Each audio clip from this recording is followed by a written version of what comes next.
Let me introduce everyone. Kirris Riviere. Thank you very much for joining us. How are you? Pleasure, absolutely pleasure. Yeah, not too bad actually. I stupidly had a really late night, and it was all my fault because I just got a new computer. So instead of going to bed early, I was on the computer trying to figure out how to, work it, all the different apps, all the different features, and I was, instead of thinking, right, I'm going to go to bed by 11, I ended up going to bed at about 2 o'clock in the morning. I'm terrible at that. But that's what happens with this modern technical age we're in, this digital age we're in. 5 minutes easily turns into 5 hours if you're not careful.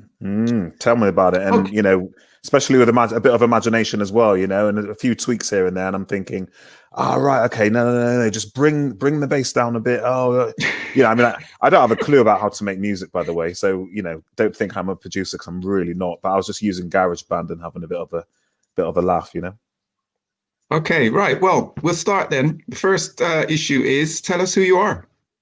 Right. So, my name's Kirris Riviere, local boy, Mons originally, and then moved to Montpellier. And now I'm in BS5 with virtually every other musician in Bristol. I mean, I don't know anyone that isn't in BS5 that doesn't play drums, guitar, sing, whatever. Oh, okay. Yeah, there we go. Kirris Riviere, that's my name. I went to Bristol Old Vic. So I graduated, that's a theatre school, by the way, and I graduated in 2002, which, before then I didn't even believe in a million years that I'd be able to get into somewhere as prestigious as the Bristol Old Vic. I mean, thousands of people basically apply for this drama school. It's the same as RADA. And, there's about 30 places each year, from that. So, I was really fortunate to not only get a place, but also a scholarship, which I'm eternally grateful for, because I'd never be able to afford the fees otherwise. It was a godsend. So after graduating, I then decided to move to London, just to try and get a few contacts here and there. I mean, at the time, 2002, there wasn't too many production offices in Bristol, as there is, now. I mean, there still isn't that many now, but, there certainly wasn't back then. So I just made the conscious decision to move from Bristol to London just to try and galvanize, some form of, contacts and try and get an agent and everything. I managed to get an agent. I managed to land a part in a film, which was incredible. So the film is called, oh gosh, I'm on full screen now. I can see everything behind me. Oh, hold on. I'm thinking, is there any pants and socks?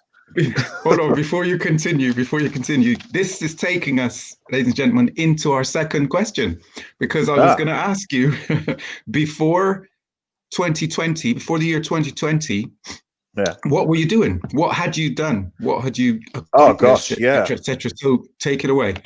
I'll try and, I'm not saying I've done loads, but I've done, I've done quite a bit. I also became a teacher as well for, I ended up going back to my secondary school as a teacher, which was crazy in itself. Is like, how would they take me back? I wasn't the most well-behaved kid. But anyway, going back to the acting. So I ended up working with Clive Owen in a film called I'll Sleep When I'm Dead. And that was my first kind of break from leaving drama school. I then was fortunate enough to be quite friendly with Leo Davis, who's a casting director. And she then put me up for various things. After that, I also ended up in a TV series called Nylon, which was for Channel 4. So that was great. For once in my life, I was able to just live off being an actor, which it's kind of like hardly ever happens. I mean, it's up and, it's not linear. It's, toing and froing and, there's been years obviously of not working as well. So I'm just highlighting the good bits.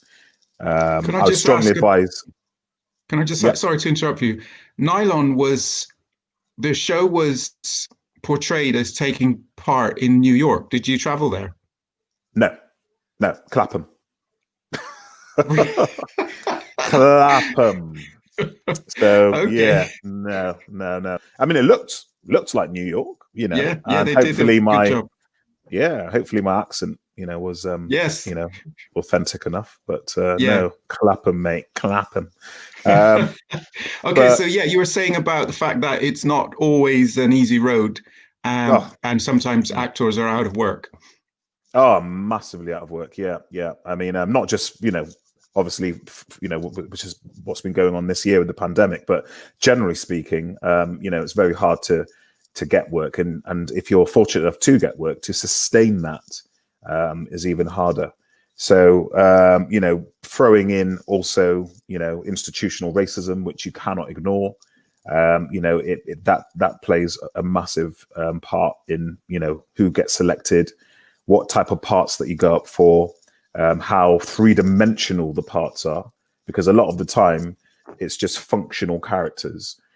So you can be the bus conductor, or you can be the person opening the door, or you can be the drug dealer's side man, drug dealer's heavy, just functional kind of characters, not three-dimensional, multi-layered characters, which I long to play.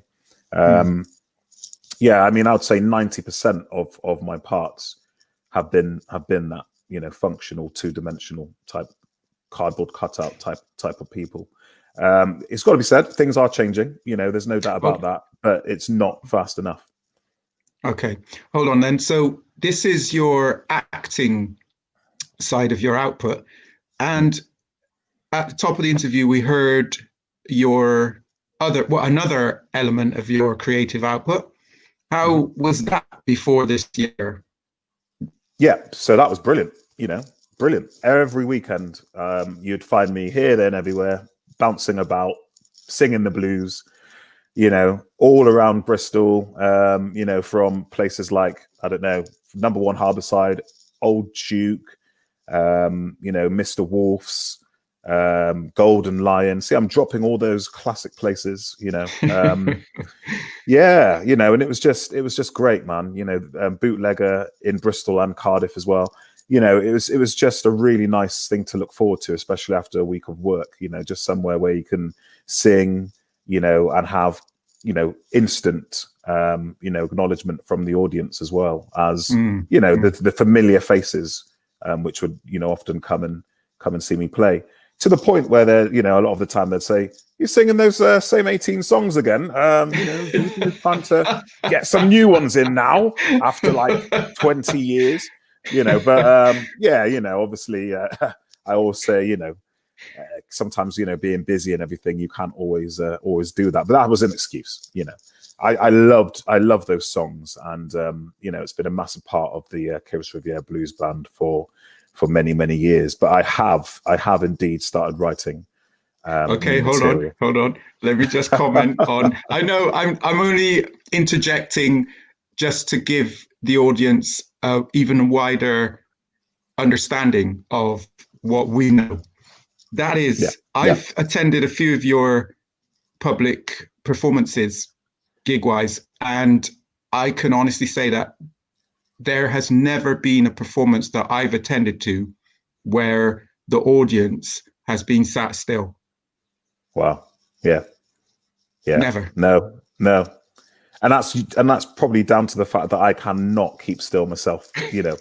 I think it's almost contagious, because you have this, big 6'4" guy, bouncing up and down the stage, really enjoying the music. The music is, going from different types of dynamics. So sometimes it's slow and then it rises, and there's so many kind of different types of journeys that we take people on. I think it's impossible for people to stay still, and it's not, this isn't, me being, big-headed or anything. It's just the fact that I'm blessed with such an amazing band The people in the band are absolutely phenomenal. And not only that, I'm able to have, people like, Joe Wilkins, who is obviously an incredible guitarist, all the way to Rob Crooks, who's, equally as incredible, Will Edmonds, and everyone in between. Your good self has played in the band a few times.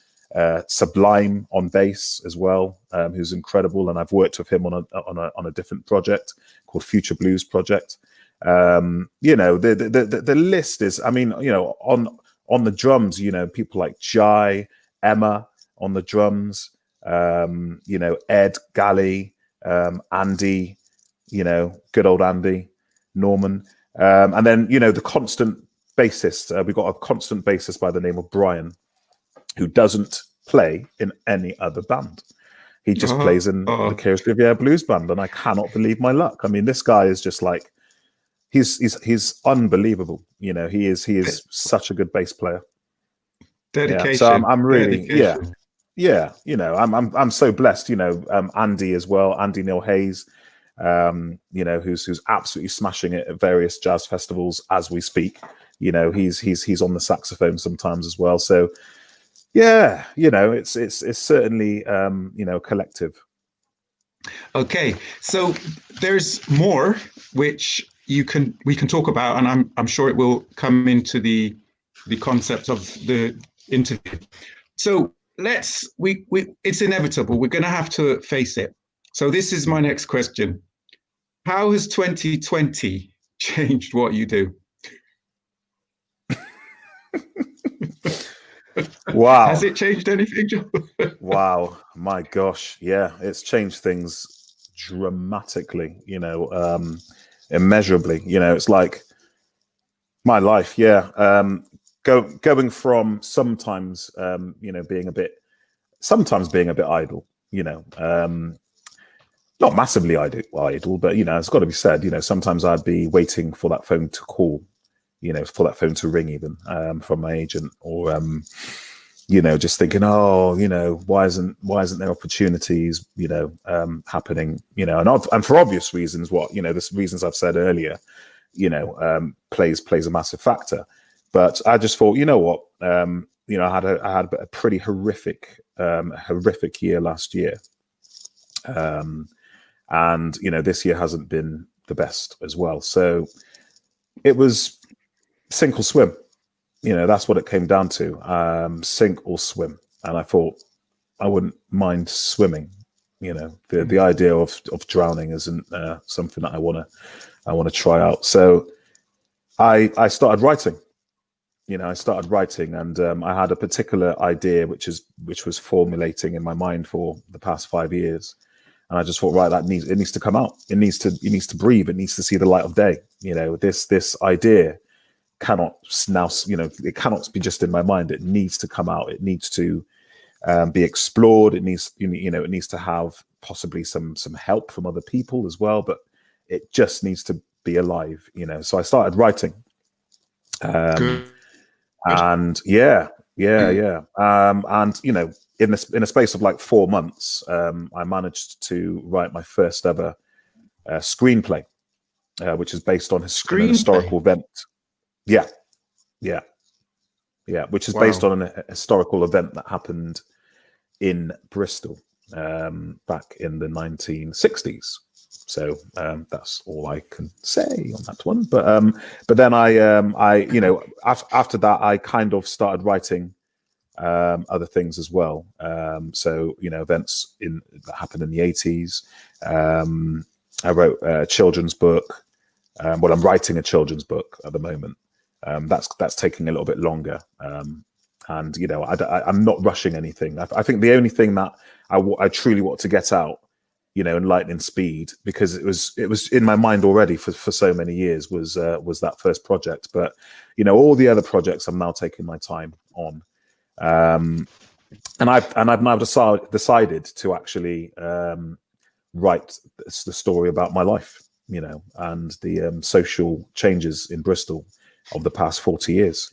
And shockingly enough, I applied for Arts Council funding, obviously fully expecting to be the 90% that, doesn't get awarded, for various reasons.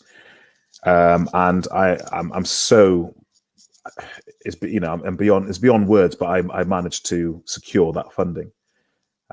So now it's full steam ahead with various people in the mix, which is amazing. And next year's looking busy and really exciting.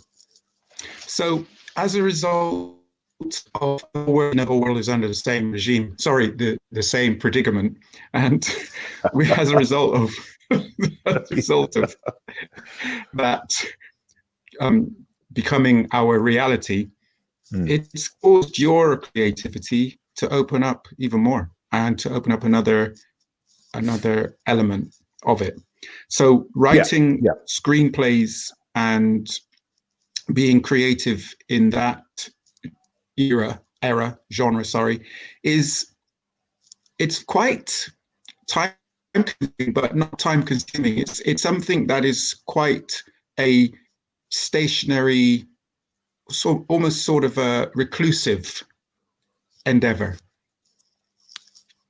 And thank goodness it is, because sometimes that's exactly what you need. You just need that escapism. You need that moment of locking yourself in and creating your own world around this chaos, and then almost, that kind of points to resolution sometimes, or solutions in your own life. I delved in memories, and I spoke to people along the way. I did a lot of research, through my writing.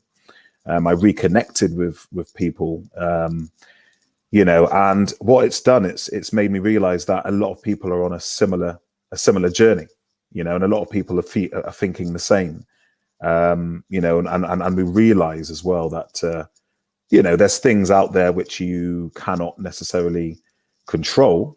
But the one thing that you can contain is yourself. You can control yourself. You can take yourself out of the mix. Wherever possible, and I think it's such an advantage to be able to do that. Sometimes you could be, there's pollution of the mind. Sometimes when you're completely exposed, which we all are. Social media makes us all exposed to these things, and I call it, almost, the equivalent of, mind pollution. So you do need to, take that break. You need to find yourself again, in whatever way you see fit. Some people do it through exercise. I wish. Some people do it through, singing, which I often do. I did. I hope I could get back to. Some people do it through, so there's loads of ways of doing that. It's just finding what works for you. Okay, good. So there's a little bit more information which we'll glean from you. But the next question is, how do you see the near future? Great. No. I wish it was great. I see it incredibly bumpy, a very, very bumpy future. There's been a lot of things which happened this year, in particular, that has highlighted, a lot of different disparities from all different, parts of society. So obviously, racism is one of those things. Trust in authority is another one of those things, and how fragile systems can be. When something happens, out of the ordinary, just how fragile, our society is. And I think because of all those things, it has brought up so many questions in people. It's brought up, how you live your life. Actually, I probably need to start enjoying, each day, because you just don't know what's around the corner. But then it's also brought up a lot of, mental health problems, which is a real shame. And, I think that will certainly be a huge problem, next year, and certainly onwards.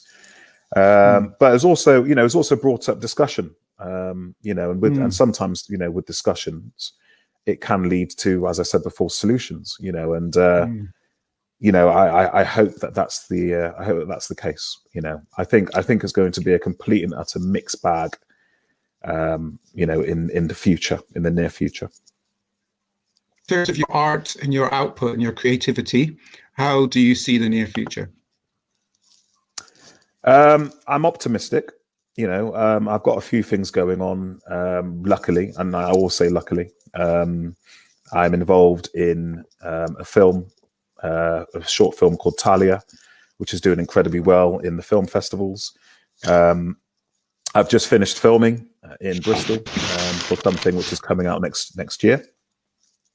For I don't know if it's ITV or BBC, and I'm creating my own work, which is the most important thing, because that gives me self motivation, and it gives me the confidence that I desperately need. I could definitely confess that the past couple of last year in particular completely knocked me off my tracks, and my confidence level went from, I was quite confident, to be honest, but it's definitely, if it was out of 10, I would probably say it went all the way down to about a 2 or 3. And I'm slowly climbing up. I'm slowly getting back to, where I kind of was before. But, it's going to take time. And again, those things aren't linear. It's not going to be, gradual steps upwards. Sometimes it's going to take its toll. Sometimes I could lose 5 points. Sometimes I could gain 3 points. It's the nature of the game, isn't it? In terms of the yes, absolutely. In terms of the vocal musical output, a lot of artists have obviously had to go online more. There was always an online presence, but now it seems to be highlighted and amplified. Do you see yourself pursuing that as well? Is that inevitable? Up to a point, yeah. But I think for me anyway, I feel quite shortchanged when you have, there have been some bands which I saw online, and it's like, they're brilliant because, they're fantastic when you see them live. But there's something that's lost a bit, when it comes to live music, online kind of thing. And sometimes when it's studio based as well, obviously there's no connection to the immediate audience, and that sometimes could play its toll in the way the music is played. So I try not to do too much of that.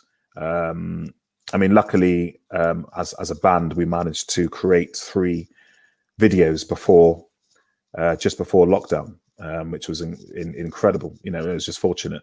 So those 3 videos we managed to use throughout lockdown, as a way of saying, remember us, we're here, and hopefully after lockdown, we'll be able to play in your venues again. But feel free to check them out. Is on Kirris Riviere Blues Band on YouTube. I'm quite proud of the 3 videos that are up.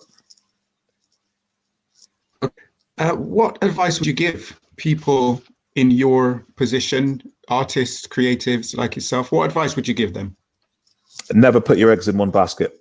Never.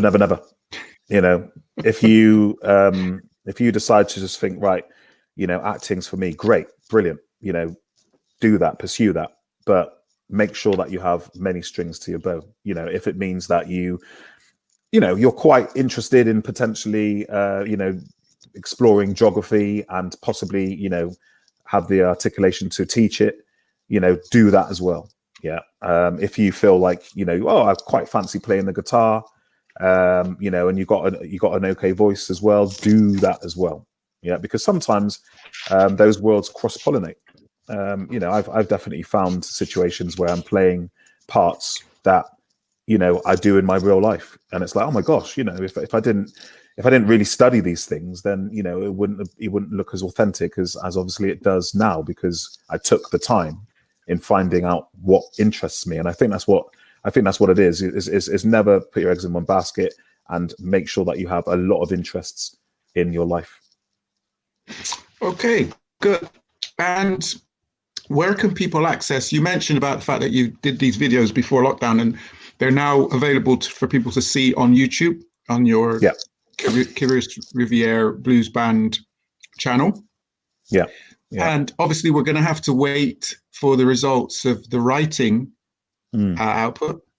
Absolutely. Yeah, it's early days. It's research and development stage at the moment, R&D.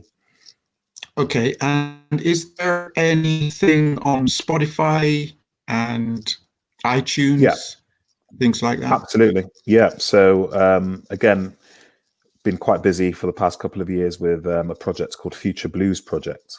So that's on Spotify.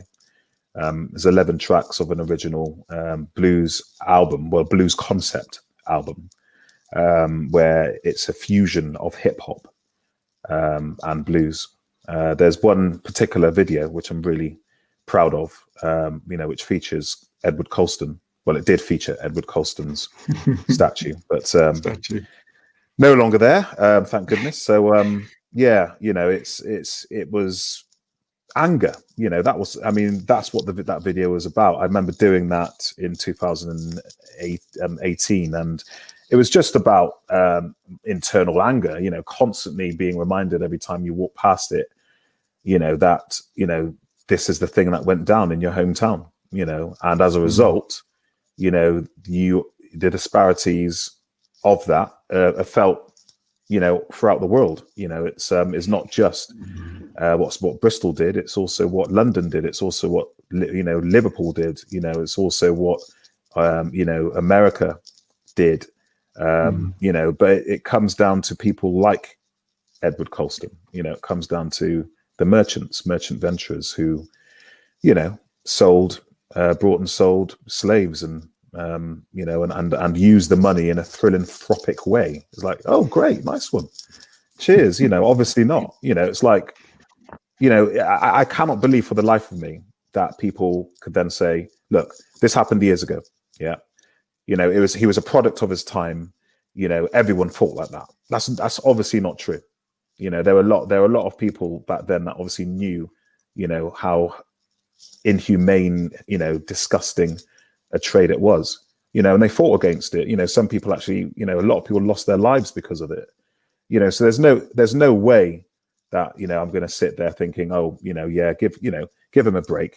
He's just a product of his time. That just doesn't wash with me. So then to have, a statue of him, it just rubs salt in the wound, really. Do you know what I mean? And I just thought, well, fair play to you guys for taking it down. If the local council aren't going to do it, then it leans to the people to do their job. Okay, so we could maybe have another interview. Hopefully we can, where we can go deeper into issues like that and explore possibilities and a way forward we feel for the community. Okay, absolutely. This is the final. This is the final question now. If the year 2020 was a human being, what would you say to him or her? I'd say, okay, I hear you. Don't just stop shouting. Okay, I'll take the bin out. Okay, I'll do it. It's almost like it's almost just like being told off, really. It's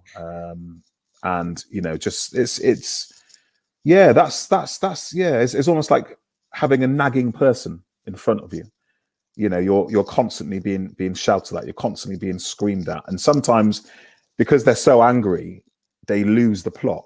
And anything comes out of their mouth. So it's like sometimes it's like, hang on a minute, that doesn't make sense. It's like, what are you talking about? But then other times it's like, oh my gosh, that makes absolute sense. And why didn't I see this before? And maybe it's time for a discussion about this. And it's almost like a really angry person constantly screaming at you, but sometimes making sense and sometimes not. A bit like me. We all fit that category.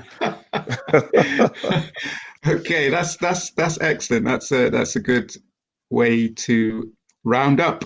the interview. Well, thank you very much for being a part of this. It's just a new concept. It's a new platform.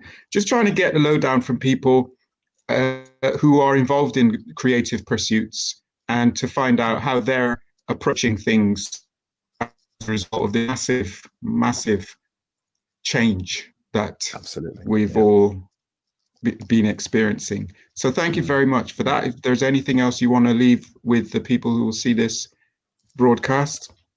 So yeah, if you want to check anything else out, feel free to look up Kirris Riviere .com. KirrisRiviere.com. So what I'm trying to do is just put everything in one spot, and make it easier for me, because my memory is like a sieve as well sometimes. So it'd just be nice to have one platform where everything can be easily accessed. Okay, and with that, I will say adios. See you all again. Thank you very much again, Kirris Riviere. And until the next time with Music Matters with Ev, take care.